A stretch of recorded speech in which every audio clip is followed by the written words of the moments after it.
Brian Westbrook, we're talking Thursday night football. Brian, Ravens beating the Jets along the way. Lamar Jackson broke Michael Vick's single-season rushing record for a quarterback. He also showed off his arm, throwing 5 touchdown passes, giving him 33 touchdowns on the year. That tied Vinny Testaverde's team record. Here's Lamar on his accomplishment after the game. Lamar, you also tied a franchise record for most touchdown passes in the season. You tied Vinny Testaverde. Throwing them. With throwing records. No running records. Besides the rushing record, but throwing, that's amazing.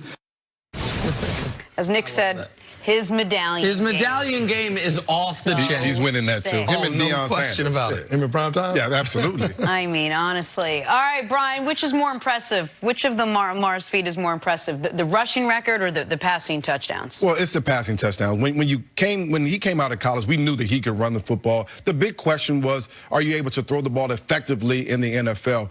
And if you guys can remember all the way back to the playoffs last year, through 3 quarters against the Chargers, he had 3 completions. And at that point, you're saying he ain't going to make it in the wheels NFL. Were falling off, it looked. Yeah, they're just trying to figure out, can we salvage something from Joe Flacco? We have to draft a quarterback. But now you see the things that he's been able to do this year. It's just been straight impressive. The windows he's fitting the ball into, the deep ball accuracy, the middle of the field getting the ball to the tight ends. All those things have been impressive in the leap from year 1 to year 2.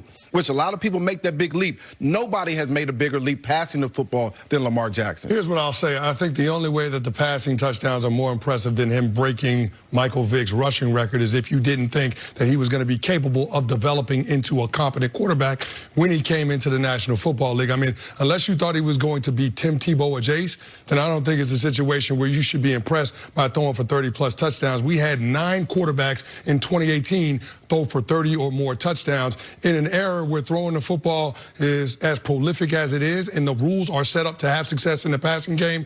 To me, the rushing record is far more impressive just because you only got 2 guys that have ever done it in the history of our game, and they've been playing National Football League for over 100 years. So to me, Lamar Jackson's ability to week in, week out, routinely be effective at being able to run the football and then to stay healthy and available for his club, that to me is the most impressive part. And to me, they are doubly impressive when paired. It's the best passing season. You said Vinny Testaverde, right? Yep. So there's a Vinny Testaverde, by the way, didn't play for the Ravens. No. Played for the Browns. So this is a Browns record, meaning it's not just, the reason I bring it up is it's not like Houston Texans have records that are only because the team's been around for the last 20 years. This goes back in all of Browns history because the records went with the team to Baltimore.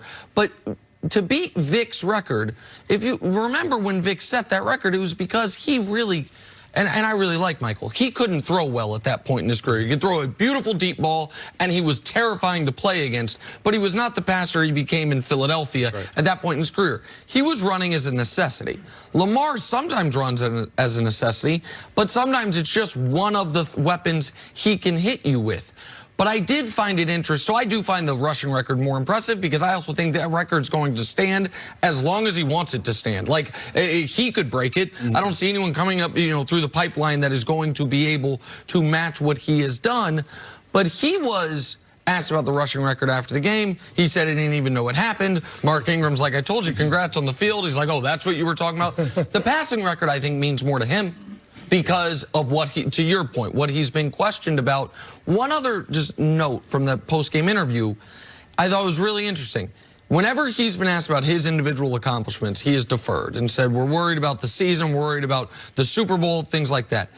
But he said in the game he was disappointed that Mark Ingram didn't get to 100 yards because he said, I'm trying to get Mark to 1,000 yards rushing.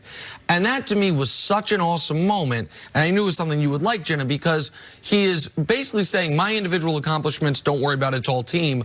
But my teammates having individual goals, whether that's maybe there's a contract incentive for Mark Ingram, he gets to 1,000, whatever. Or maybe going back to Mark Andrews when they took that touchdown off the board because of the ineligible receiver reporting. Right, things like that. Finding things to, as at that young of an age, be that worried about the success of your teammates, I think is awesome. That's leadership. That's a guy that can lead a football team, the leader of men. He has galvanized that locker room. He's taken over it, and he's doing it without saying very much. His play on the field has spoken volumes. But here's a stat, and this is why you guys should understand and believe that the passing is much more impressive. In all 3 of his 5 touchdown games, he's done it under 25 attempts. I mean, talking about 25 attempts, he has 5 touchdowns. That's why it's been impressive. And to see the change from year 1 to year 2, of course, you have to talk about his efficiency numbers are wild. Very efficient. Yeah, exactly. But I think that speaks to the sports character that Lamar Jackson has and his commitment to playing the quarterback position at a high level. Even though he's a supremely talented athlete, he's not just a guy that's out there that's an athlete playing the quarterback position. He's a quarterback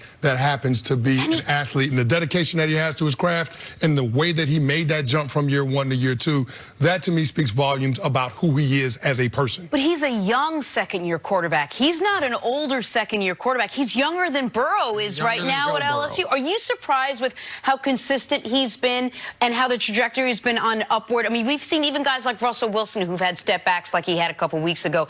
But he has been really consistent this entire season. And by the way, the last 2 weeks prior to this one, his passing numbers were deflated a bit. You saw that against the Niners, and I forget who they played last week. Oh, against Buffalo. That in neither game was he super effective. The team was very effective, and they won both those games. But against two better defenses, his passing numbers took a step back. Where I've been the most impressed, I'm not surprised he shredded a bad Jets secondary. Listen, he shredded the Rams. He shredded the Dolphins. He beat up on the Cardinals. Where I've been most impressed is he's not turning the ball over. Like, that is, even Mahomes last year, the one knock on him was he might make some mistakes, either having the ball knocked out of his hands or throwing it to the other team. Mahomes in year 2 won the MVP, which is why I'm referencing it. Lamar's obviously going to win the MVP in year 2. His ability to take care of the football, not just throwing, but also with that many rushing attempts, to me has been very impressive. And given the style in which they play, winning the turnover battle is such a key component of it, and he's been great in that regard. He continues to be special, and I think for this team to be special in the playoffs, they need more of that. That quad injury scared me going into the game. However, once that game started, that first series, you can tell he was absolutely healthy, and he was smart about it, getting out of bounds, getting down in certain situations. The one hit that he took on the record-breaking run, that's the type of hit that worries me. We have to make sure that he stays healthy. He has to worry about that. And he brushed it off, too. He did. All right, Brian, stick around. Coming up, will the Rams end the Cowboys season on Sunday? Next.